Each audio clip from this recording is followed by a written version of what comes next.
کہ اللہ تعالیٰ فرماتا ہے کہ تمہیں خواہشات کی لذتوں نے دیوانہ بنایا ہوا ہے، تمہیں دنیا کی لذتوں نے دیوانہ بنایا ہوا ہے، اور ان دنیا کی لذتوں میں سب سے پہلے عورت ہے، اور اس میں کوئی شک نہیں ہے کہ اس دنیا کی سب سے خوبصورت چیز عورت ہے۔ اور ایک آپ کو اپنا تجزیہ بتاؤں کہ دنیا پھری اور پھر کبھی جنگل، کبھی عرش، کبھی فرش، میں جو شعر پڑھا کرتا ہوں، کبھی عرش پر، کبھی فرش پر، کبھی ان کے در، کبھی در بدر، کبھی عاشقی تیرا شکریہ میں کہاں کہاں سے گزر گیا۔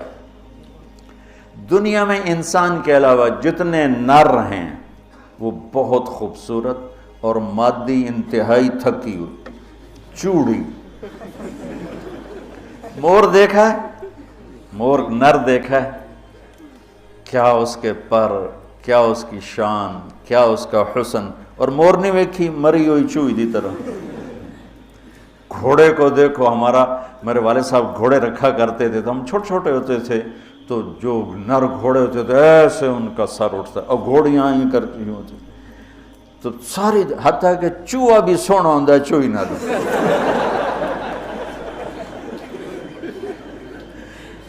نر کبوتر دیکھو، مادہ کبوتر دیکھو، نر شیر دیکھو، شیر نہیں دیکھو، کھوتا بھی سونا ہے کھوتی نر۔ یہ میرا ایک تجزیہ ہے کہ انسان کے سوا جتنی مخلوق جاندار، اس میں نر خوبصورت ہے، مادہ اس کے مقابلے میں بالکل ماٹھی، اور انسانوں میں اس کے برعکس ہے، اس میں مادہ خوبصورت ہے، نر اس کے مقابلے میں نوکر ہی لگتا ہے بیچارہ۔ اللہ نے عورت کو حسین بنایا ہے، مرد سے زیادہ حسین اللہ نے عورت کو بنایا ہے، اور جنت کی بھی سب سے بڑی نعمت اللہ کی رضا اور نبیوں کا پڑوس اور اللہ کا دیدار، جو ایک روحانی نعمتیں ہیں۔ اس کے بعد جو جنت کی سب سے بڑی نعمت ہے وہ جنت کی نیک عورت ہے، جنت کی حور ہے۔ اسی سے بابا آدم علیہ السلام جو جنت میں اداس پھرتے تھے، جب ماں جی آئے تو ٹھر پائے آدم علیہ السلام، خوش ہو گئے، واہ واہ جوڑی بن گئے، جوٹی دار آ گیا۔ اور یہ بات تو آپ سب کو معلوم ہے کہ اللہ نے یوسف علیہ السلام کو سب سے حسین بنایا، لیکن یہ بات کم معلوم ہے کہ عورتوں میں سب سے حسین اللہ نے حوا کو بنایا، جیسے حوا۔ آج تک کوئی عورت ایسی خوبصورت نہیں پیدا کی گئی جیسے اللہ تعالیٰ نے حضرت حوا کو پیدا کی۔ تو انسانی لذتوں میں سب سے بڑی لذت، سب سے بڑی خواہش وہ اللہ نے عورت، نیک عورت دنیا کی سب سے بڑی نعمت ہے۔ الدنیا کلھا متاع وخیر متاعها المرأة الصالحہ، دنیا چند روزہ ساز و سامان ہے، اور اس میں سب سے اعلیٰ درجے کا ساز و سامان نیک عورت ہے، نیک عورت، جس سے زندگی کی رونق ہے، جس سے زندگی میں حسن ہے، جس سے زندگی میں جمال ہے۔ عربوں میں دستور تھا مار پٹائی کا، تو جب مدینہ میں ایک ریاست قائم ہو گئی تو عورتوں نے آ کے شکایت کی ہمارے خامد ہمیں مارتے ہیں، تو آپ نے ممبر پر کھڑے ہو کر غضبناک انداز میں کہا، جو عورتوں پہ ہاتھ اٹھاتے ہیں ان میں کوئی انسانیت نہیں۔ اس قدر شدید ڈانٹ پلائی، جو عورت پہ ہاتھ اٹھاتا ہے اس میں کوئی انسانیت نہیں، لا خیر فیہم، کوئی انسانیت نہیں ان۔ اور آپ نے فرمایا کہ خیرکم خیرکم لأہلہ، سب سے اعلیٰ درجے کا مسلمان وہ ہے جو بیوی کے ساتھ اچھا سلوک کرتا ہو۔ اور پھر فرمایا، اور میں اپنی بیوی کے ساتھ تم سب میں سب سے زیادہ اچھا سلوک کرتا ہوں۔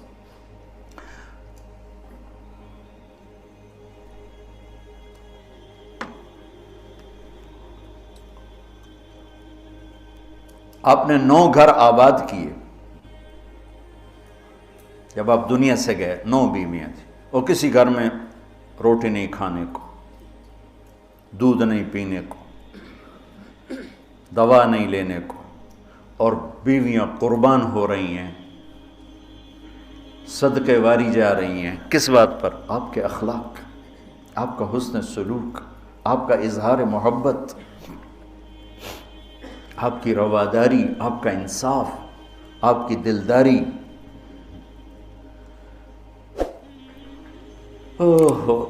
تو اللہ تعالیٰ کہہ رہا ہے تمہیں بڑی اچھی لگتی ہیں عورتیں پھر آگے نمبر 2 اولاد، پھر سونے چاندی کے ڈھیر، پھر بڑے خوبصورت گھوڑے، پھر جانور، پھر کھیتیاں.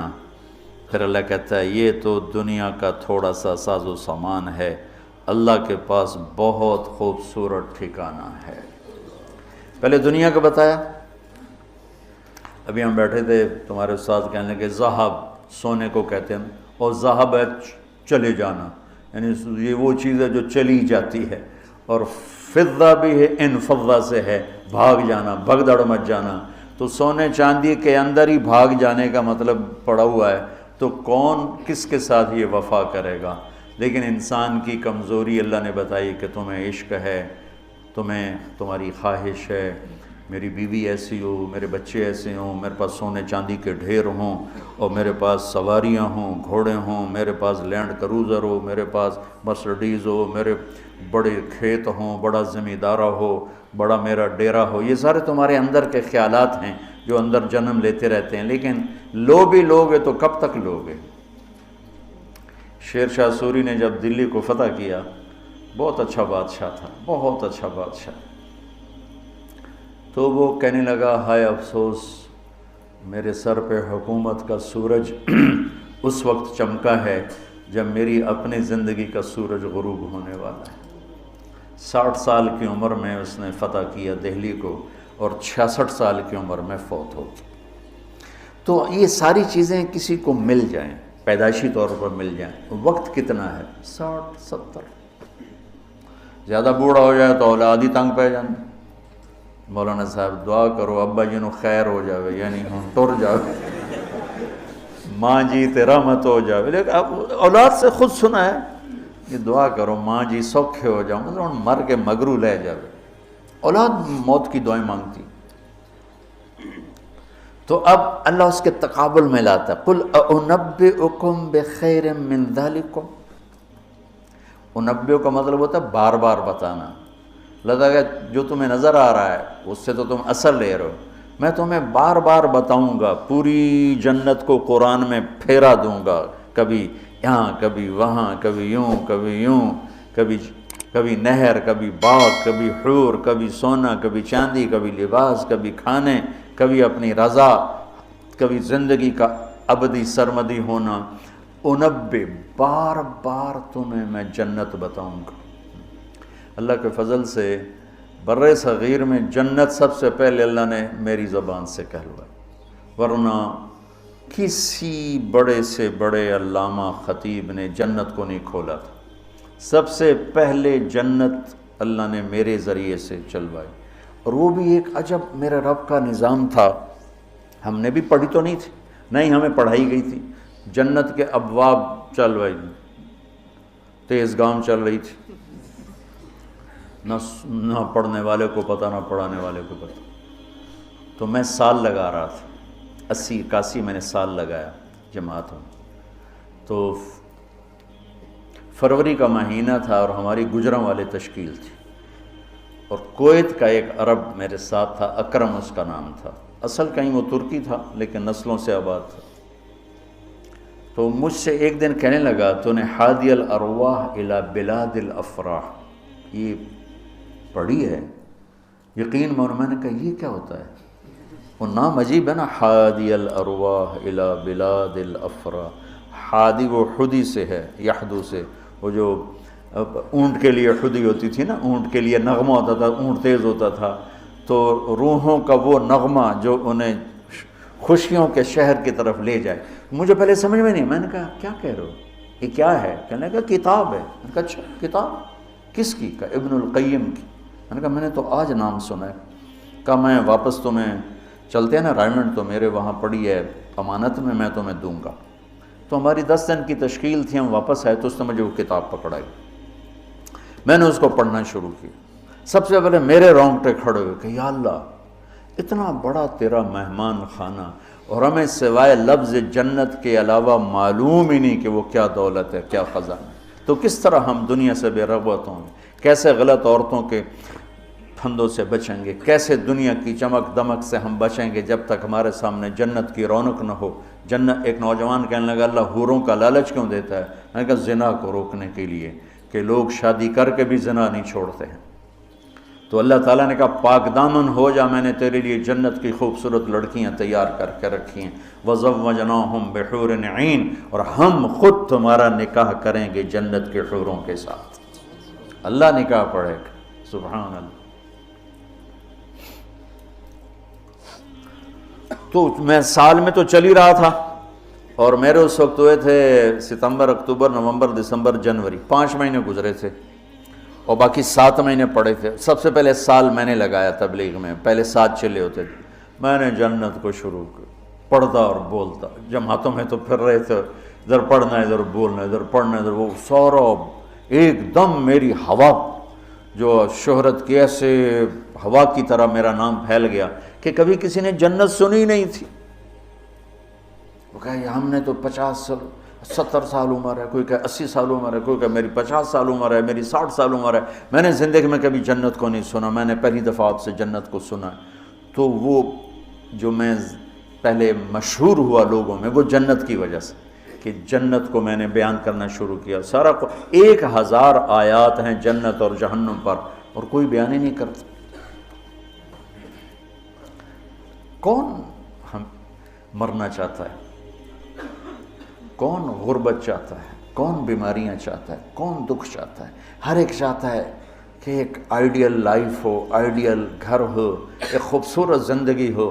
تو اللہ نے کہا میں نے چھپا کے رکھی ہے، اب تھوڑے دن میری مان لو، پھر تم آ جاؤ، پھر دیکھو میں تمہیں کیسے دیتا ہوں. تو قل انبئکم بخیر من ذالکم، میں تمہیں یہ یہاں کی عورت، یہاں کی اولاد، یہاں کا سونا چاندی، یہاں کے گھوڑے، یہاں کی سواریاں، یہاں کی لینڈ کروزریں، یہاں کے جانور، یہاں کی زمینیں جائیدادیں تو تم دیکھ رہے ہو، تمہیں ایک اور جہان بتاؤں؟ ایک اور جہان بتاؤں؟ یا اللہ کون سا ہے؟ قل الذین اتقوا، وہ سب کے لیے نہیں ہے، وہ ان کے لیے ہے جو میرے یار بنیں گے، جو مجھ سے دوستی لگائیں گے. سب کے لیے نہیں ہے، یہ وہ ہیں جو میرے یار بنیں گے. للذین اتقوا، یہ ہمارے دیہاتی کہتے ہیں اللہ آپ پہ بشکش، اور یہ زیادہ پڑھے لکھے لوگ کہتے ہیں یہ ایم ہی ہمیں ڈرائی رکھتے ہیں، کچھ بھی نہیں ہے. تو ایسی بات نہیں ہے. اللہ تعالیٰ نے حسین اور یزید میں فرق کرنا ہے. رات کو شراب پینے والا اور رات کو نماز پڑھنے والا برابر ہو جائے گا. میرے نبی کے نواسے نے جان کیوں دے دی، نسل کیوں ذبح کروا دی؟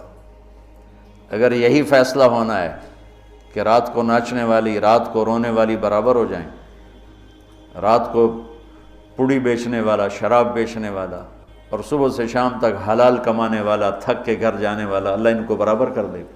سچ بولنے والا، جھوٹ بولنے والا برابر ہو جائیں گے. نماز پڑھنے والا، نہ پڑھنے والا برابر ہو جائیں گے. سود کھانے والا، حلال کھانے والا برابر ہو جائیں گے. تو پھر کربلاؤں کا مقصد کیا ہے؟ پھر تو ساری کربلاؤں کی تاریخ ختم ہو جاتی، ختم ہو جاتی، انسانیت نام کی کوئی شے نہیں رہ جاتی.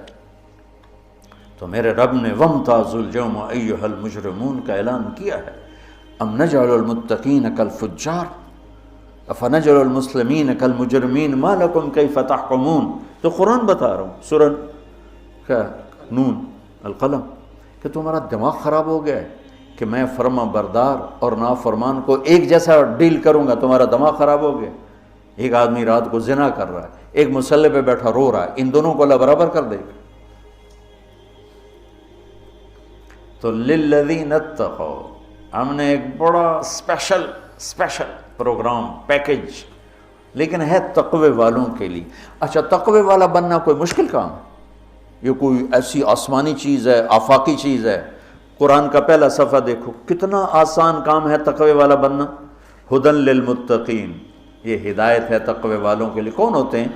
الذین یؤمنون بالغیب، جو غیب پہ ایمان لاتے ہیں. تو ہم سب غیب پہ ایمان لائے ہوئے ہیں نا. وَيُقِيمُونَ الصَّلَاةَ، اور نماز پڑھتے ہیں. تو ہم نماز پڑھتے ہیں نا. وَمِمَّا رَزَقْنَاهُمْ يُنْفِقُونَ، جو ہم نے دیا ہے اس میں سے خرچ کرتے ہیں. تو کوئی خرچ کرتے تو ہوگے نا، مولوی ہوتا تو بخیل ہے. تو چلو کوئی تھوڑا بہت تو خرچ کرتے ہوگے نا. وَالَّذِينَ يُؤْمِنُونَ بِمَا أُنزِلَ إِلَيْكَ، جو قرآن پہ ایمان لائے. وما انزل من قبلک، جو تورات زبور انجیل پہ ایمان لائے، بتاؤ اس میں سے کون سی مشکل ہے؟ ایمان لانے میں پھر ساری شرطیں آ جائیں گی نا۔ یہ کہا جا سکتا ہے یہ کیسا تقوی ہے، روزے کا ذکر ہی نہیں، زکوٰۃ کا ذکر ہی نہیں، حج کا ذکر ہی نہیں، تو والذین یؤمنون بما انزل الیک، جو قرآن پہ ایمان لائے تو زکوٰۃ بھی دینی پڑے گی، حج بھی کرنا پڑے گا، سچ بھی بولنا پڑے گا، جھوٹ بھی چھوڑنا ہوگا، حرام بھی چھوڑنا ہوگا، وہ تو سارا اس میں آ گیا۔ تو للذین اتقوا، تقوی والا کوئی آفاقی ہو، تسی تو جو بڑے تقوی والے ہو، ارے بھائی ہر مسلمان بڑی آسانی سے تقوی والا بن سکتا ہے، چند تو چیزیں ہیں، کر لو تو تقوی آ جائے گا۔ چلو ٹائم ختم ہو گیا، پھر جنت کل بتائیں۔ اللہم لک الحمد کما انت اہلہ، فصلی علی محمد کما انت اہلہ، وفعل بنا ما انت اہلہ، انک اہل التقوی و اہل المغفرہ۔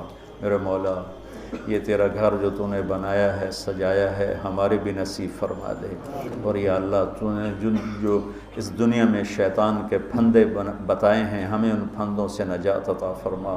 ہم بڑے کمزور ایمان والے ہیں میرے آقا، ہماری اتنی طاقت نہیں کہ شیطان سے لڑ سکیں، ٹکر لے سکیں، تو اپنے حبیب کے صدقے ہمیں شیطانی پھندوں سے بچا، اور ہمیں اپنا بنا، تقوی والا بنا، زہد والا بنا، انابت والا بنا۔